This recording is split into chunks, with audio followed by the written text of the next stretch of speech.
I freeze in the doorway of my parents' dining room, my hand still wrapped around the brass doorknob.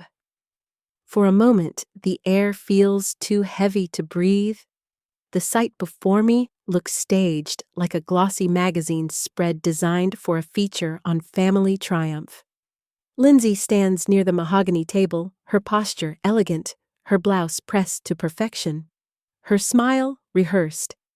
Spread before her in neat stacks are printed recipe pages, each header bearing her name in looping script. Around her hover 3 local food bloggers, 2 with cameras flashing like eager paparazzi. One with a notepad balanced on her knee pen poised to capture every word. Their voices hum with admiration as they scribble down notes about her recipes. My mother, Patricia Regal, in her pearl necklace and cream-colored blouse, radiates pride, her dark skin glowing beneath the chandelier light. Beside her, my father Robert, shoulders squared and chin high, looks like he's already rehearsing a victory speech. The display is a celebration of success, a moment meant to elevate Lindsay in the community's eyes. But then my gaze settles on the recipes themselves. My heartbeat thunders as the titles come into focus. Blackberry sage crumble, Northwest seafood stew with saffron broth, hazelnut chicken with wild mushroom sauce. Every one of them is mine. 7 years of late nights spent hunched over a cramped apartment stove. 7 years of burns, cuts, failed experiments, and small victories. 7 years of sacrifice of waitressing double shifts to afford a pinch of saffron, of selling jewelry to buy vanilla beans. My entire journey sits there on that table, stripped of my name, dressed up as Lindsay's accomplishment. "Oh, good, you made it!" My mother beams, waving me in with the performative warmth she saves for public appearances. "Come see what we've put together for Lindsay's big cookbook announcement." My body moves forward, though my mind resists. The room feels tighter with every step, the air warmer, thicker. My father gestures toward the display with pride. 7 years of family recipes finally getting published. Lindsay's cookbook will put our name on the culinary map. The bloggers glance up at me, polite curiosity flickering in their eyes. One of them, an older woman with salt and pepper hair tucked into a bun, studies me more carefully. Something about the weight of her gaze makes me straighten my spine. Lindsay clears her throat voice, carrying the tone of someone who has rehearsed each word. "Cooking has always been my passion," she begins, flashing a smile. "These recipes represent my journey from home cook to finding my unique culinary voice. Each dish tells a story. The words tear through me like glass. I hear myself speak before I even realize the words have formed. Those are my recipes." The room falls into a vacuum of silence. 5 pairs of eyes swing toward me. My voice grows firmer. Every single one of them. Patricia's smile falters, but does not break. Her eyes sharpen like glass as she glides toward me, placing a hand heavy on my shoulder. "Don't make a scene," she whispers, her tone honeyed but edged with threat. This is Lindsay's moment. Why can't you be happy for your sister? Robert appears on my other side, his grip tight on my elbow as he tries to guide me toward the hallway. "We've invested good money in this publishing deal," he mutters through clenched teeth. "Don't ruin this for the family." I wrench free, pulse hammering, and face them both. Invested with what? But before they answer, Lindsay steps forward, her expression a mask of wounded innocence. "I thought we were doing this together, Kristen. You know I've always supported your cooking." The lie tastes bitter in the air. The bloggers exchange awkward glances. The older woman's brows knit as though she's beginning to put together a puzzle. For a flickering moment, doubt claws at me. These are my parents, my sister. The people whose approval I've chased my whole life. Wouldn't it be easier to stay silent, to let them have this stage triumph? Then I remember the sleepless nights over my blackberry crumble, testing batch after batch, until the sage sang in harmony. I remember the burns that left pale marks on my hands. I remember the thrill of winning that local cooking competition, only to overhear my mother dismiss it as Lindsay's guidance, as if my skill was borrowed, never mine. I remember the countless times they changed the subject, when I mentioned editor feedback, or when deadlines loomed. The truth demands its moment. I need to show you something. I leave the room, each step steady, despite the tremor inside me. When I return with my laptop, the atmosphere has shifted. My mother fusses with offering coffee to the bloggers, her hands jerky. My father stands stiff by the window, arms folded. Lindsay perches on the edge of a chair, twisting her pearl necklace with nervous fingers. I set my laptop on the table. My jeans, my plain button-down, my scarred hands, all a stark contrast to Lindsay's polished presentation. I open my email and pull up the document that has carried me through years of doubt. My cookbook releases in 10 days, I announce, turning the screen toward them. The contract glows on the display, my name crisp on the digital page. These are my copyrighted recipes, and I have the documentation to prove it. The bloggers lean in, their interest shifting like a tide. The older woman raises her phone, snapping photo after photo. Patricia's complexion pales. Robert takes a step forward, then hesitates. Lindsay's posture crumbles as she looks between us, her confidence slipping. "Mom," she whispers, fear creeping into her voice. Before an answer comes, my phone buzzes with an incoming call. My lawyer, right on time. I meet my family's stunned eyes. I should take this. It's about the cease and desist letter that was just delivered. I step away, press accept, and feel the ground beneath us tilt. The storm has only begun. The call with my lawyer is brief but powerful, like a crack of thunder before the storm breaks open. When I end it, the dining room feels changed. My mother moves mechanically, her hands jittering as she pours coffee into mugs the bloggers no longer want. My father stays rooted near the window, his face locked into a mask of pride, strained by panic. Lindsay sits frozen, her pearls twisting tighter and tighter around her neck. I return to the table and flip open my laptop once more. The weight of silence thickens as I scroll through folders meticulously organized. Let me show you what 7 years of work looks like. I say, voice steady. The first photo appears on the screen, me in my tiny apartment kitchen, flour dusting my hair, eyes rimmed red from exhaustion, 15 variations of blackberry crumble spread across the counter. The timestamp glows clearly.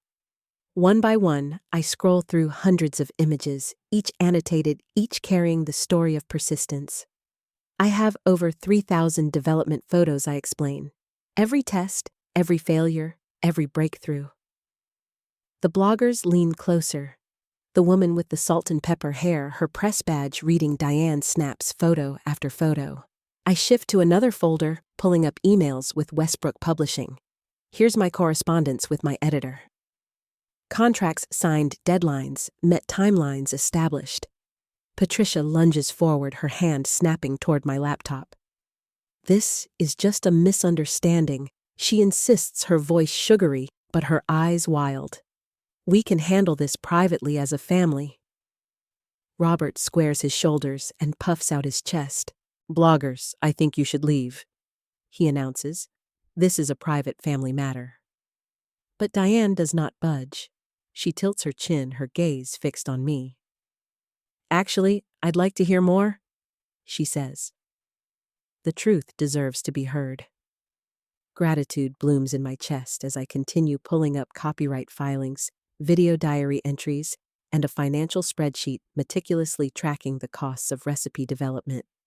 I worked double shifts at Franklin's Bistro for 3 years to buy ingredients, I say. Saffron alone took 2 weeks' wages.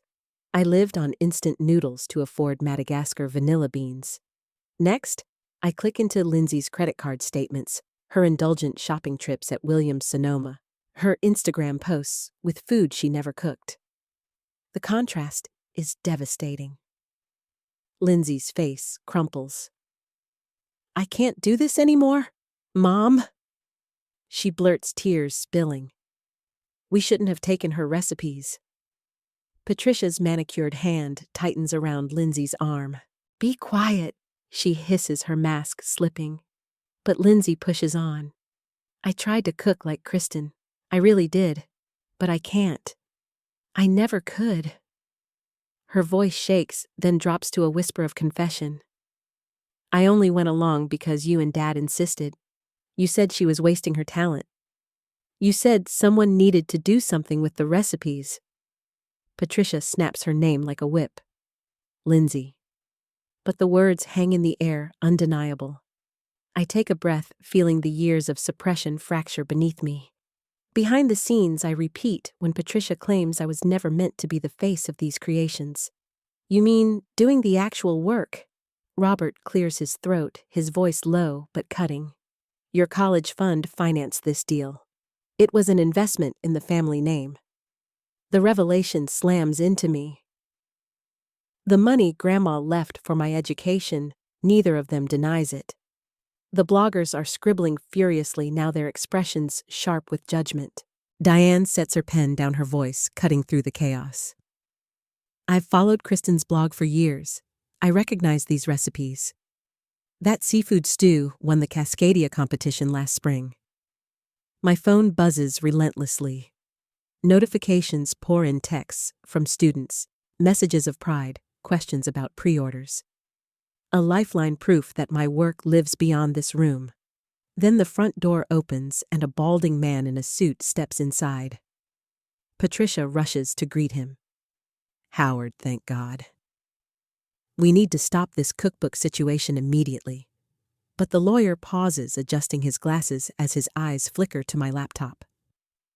Patricia, you didn't mention Kristen already has a contract with Westbrook. That complicates things for Lindsay's deal. Patricia stiffens, fury etched in every line of her face. You'll regret this, she hisses at me. No one will want your cookbook once they hear how you've treated your sister. Robert leans closer, lowering his voice. There could be legal complications if you don't step back. Think carefully about what you're doing.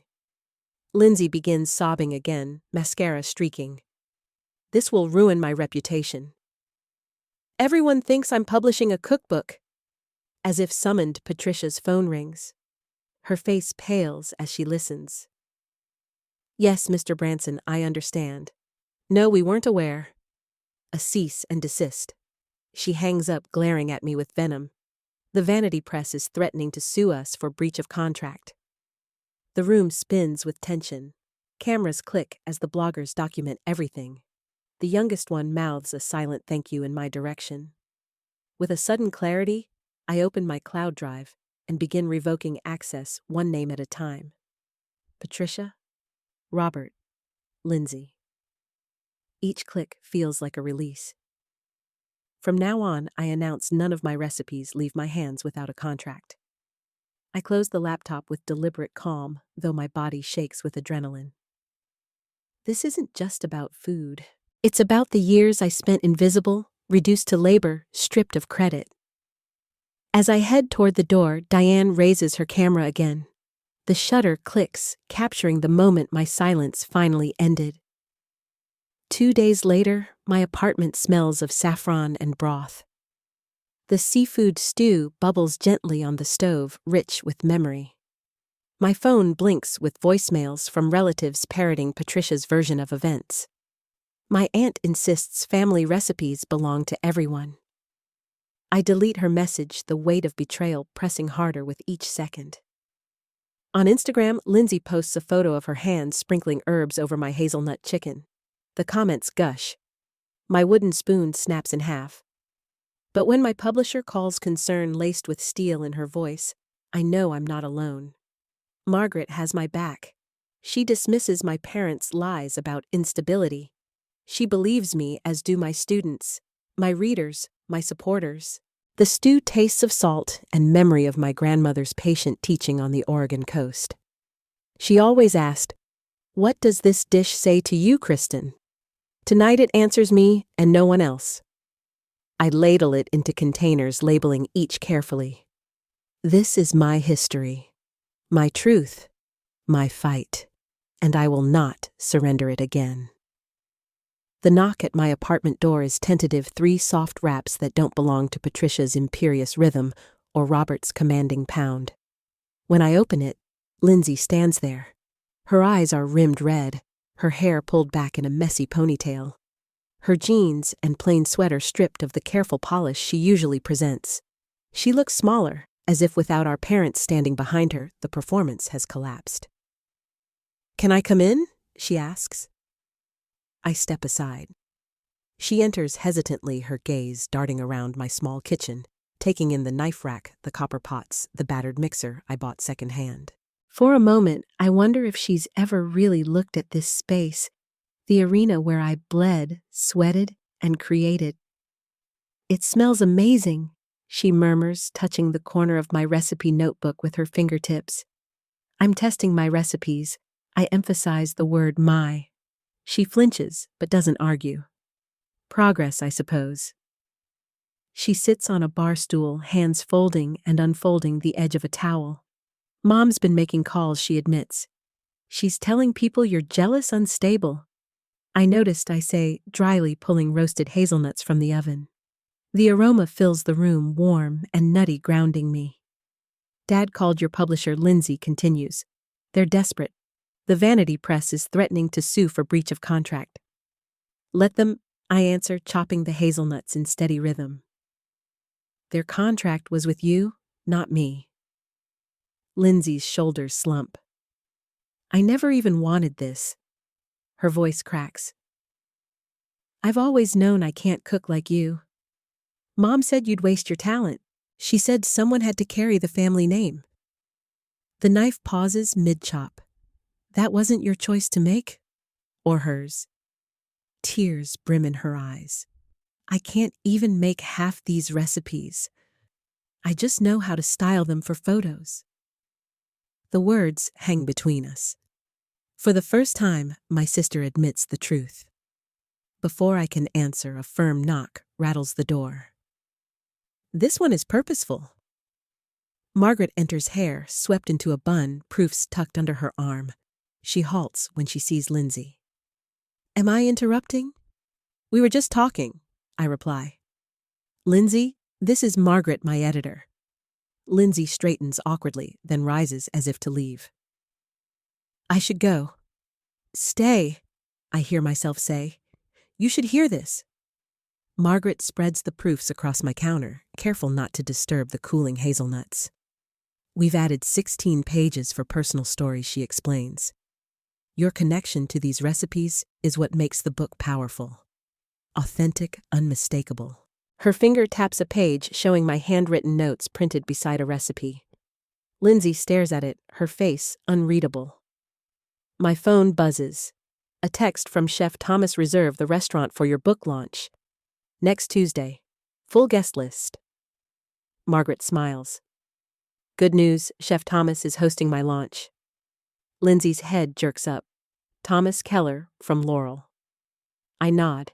He's mentored me at the culinary school for years. Margaret taps another page.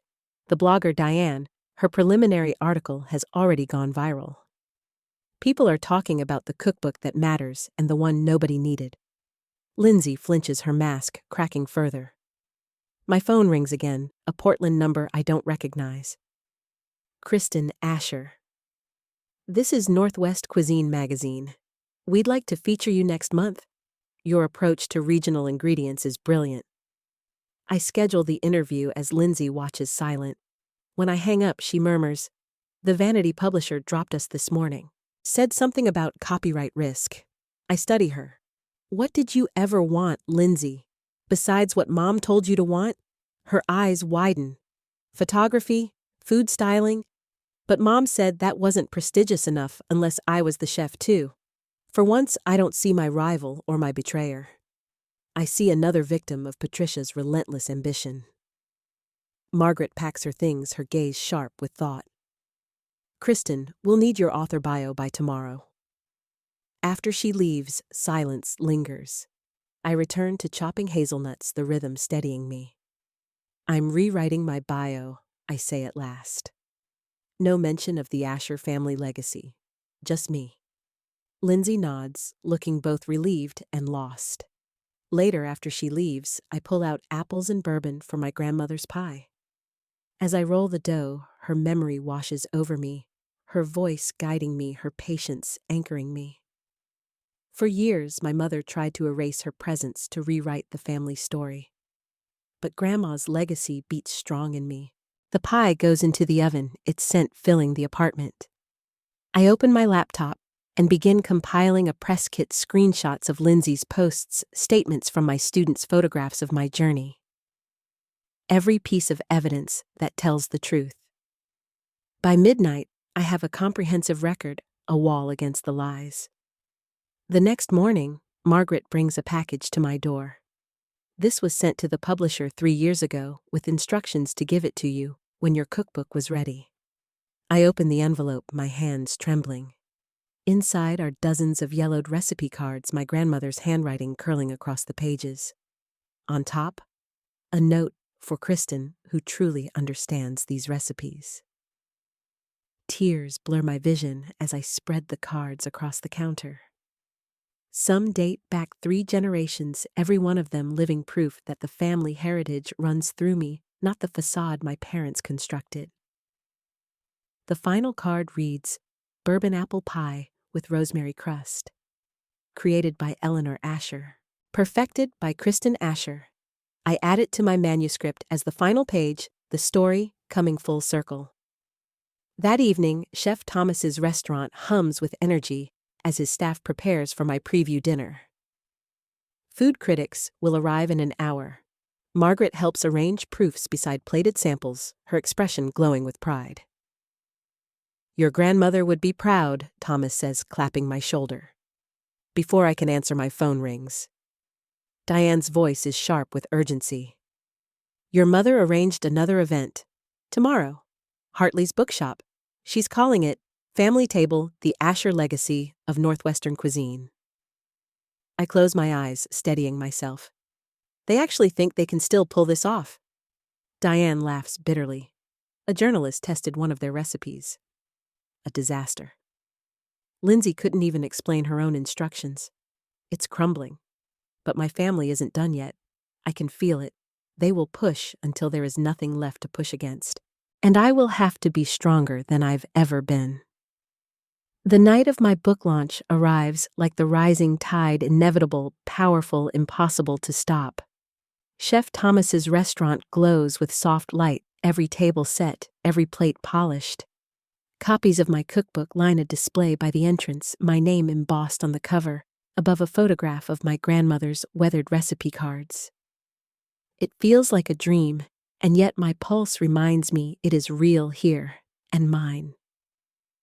Backstage, I clutch those very recipe cards in my hands, running my fingers over Eleanor's familiar script. Her words steady me for Kristen, who truly understands these recipes. Full house tonight, Chef Thomas says, giving my shoulder a reassuring squeeze. Critics, bloggers, even some national press? This is your moment. But then my gaze snags on the front row. Patricia, elegant in pearls, sits tall and smiling. Robert beside her in his best blazer, his chin lifted as if this is his triumph too. And Lindsay, smaller than I remember, her eyes darting nervously. My stomach tightens. What are they doing here? They insisted on front row seats, Thomas explains, frowning. Said their family. Before I can respond, Margaret hurries over, clipboard in hand. Kristen, 5 minutes. Are you ready? I nod, though unease gnaws at me. As I arrange my presentation materials, a familiar perfume fills the air. Patricia stands at my side, smile fixed for anyone watching. Darling, what a wonderful turnout, she says sweetly. Your father and I are so proud. I keep my eyes on my notes. Why are you here? She leans closer, her voice dropping. This family stood by you for years. You owe us acknowledgement. A simple thank you in your speech costs nothing. Robert joins her, tugging at his tie. There could be legal consequences if you erase us from the narrative, he warns. Think carefully about what you say out there. Before I can respond, Lindsay approaches, hanging back slightly. Kristen, please, she whispers. We're family. Can't we heal this through shared credit? Everyone makes mistakes. I stare at her. Mistakes? You tried to steal 7 years of my work. Patricia's hand clamps around my wrist, her smile never wavering. Your grandmother would be heartbroken to see you reject your family. The mention of Grandma lights a fire in my chest. I pull my arm free. Don't you dare bring her into this. A staff member signals. It's time. I walk away, leaving their expectations hanging in the air. Applause greets me as I step onto the stage, the lights momentarily blinding. When my vision clears, I see them, my parents front row smiling like puppeteers waiting for me to dance. For a heartbeat, my confidence falters. Then my fingers brush Eleanor's recipe cards, and I know exactly what I must do. Authenticity. I begin, my voice steady is the most important ingredient in any recipe. The room quiets. I speak of my journey, late nights in a cramped apartment burns that scarred my hands, competitions won by persistence, not polish. Each photo projected behind me shows the truth. Me testing, failing, improving. No gloss, no pretense. I name everyone who supported me. Chef Thomas for mentorship, Margaret for her belief, local farmers who grew the produce, students who tested dishes, my grandmother Eleanor who taught me the soul of cooking. But I never mentioned Patricia, Robert, or Lindsay. When I hold up Eleanor's cards, the room hushes. She wrote these words before she passed, I say, voice thick with emotion. For Kristen, who truly understands these recipes. She entrusted me with this legacy, not because of our last name, but because she knew I would honor it. On screen, her handwritten recipe for bourbon apple pie appears. The audience sighs touched. In the front row, Patricia's smile falters. Robert's jaw tightens, and Lindsay lowers her gaze. Chef Thomas takes the microphone next. I've watched Kristen develop these recipes for years, he tells the crowd. Her culinary voice is unmistakably her own. Margaret follows, praising the authenticity that jumped off every page of my manuscript. Kristen's work represents the best of our regional cuisine, she declares. With each word, my family shrinks further into their seats. When I return to the podium, I take a deep breath. I need to address some recent confusion, I say calmly.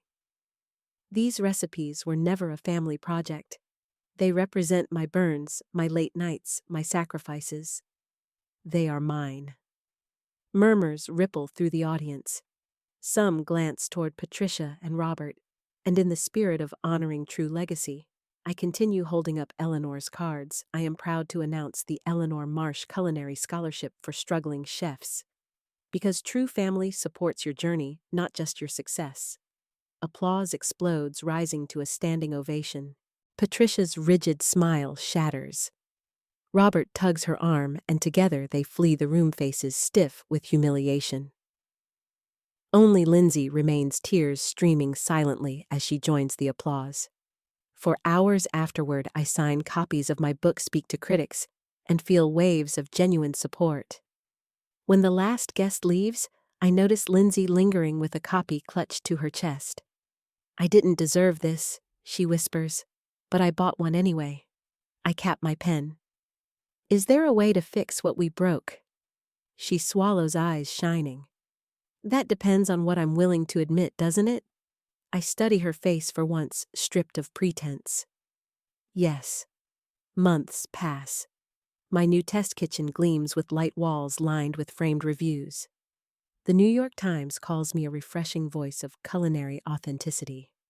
A second cookbook contract waits on my desk. Chef Thomas arrives with champagne. Margaret with herbs. Diane with her camera. They fill my dining room with laughter, with a kind of family my parents never offered. Only one chair remains empty. When the doorbell rings, I open it to find Lindsay clutching a small package. I've been seeing a therapist, she says quietly. I'm trying to understand how Mom and Dad shaped us both. Inside the package is Grandma's antique maple leaf cookie cutter. This always belonged to you, Lindsay admits. I hold it, tears pricking my eyes. What will you do now? I don't know, she confesses. But I do know I never want to steal from you again. Maybe food styling, maybe photography. Then start there, I say. And if you're honest, maybe we'll work together someday. Later that night, I stand alone in my kitchen, Eleanor's cards beside my published book.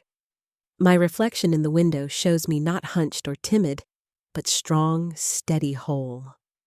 The betrayal that nearly broke me has become the foundation for something stronger. And I understand now truth is the most essential ingredient of all. Final reflection and CTA. In life, sometimes the deepest wounds come from the people closest to us. But when you stand in your truth, when you honor your gifts, no one can take them away. Betrayal can become the soil where resilience grows, and from resilience, a new legacy is born. If this story moved, you don't forget to like, share, subscribe, and comment below. Your support helps bring more powerful stories to life. End.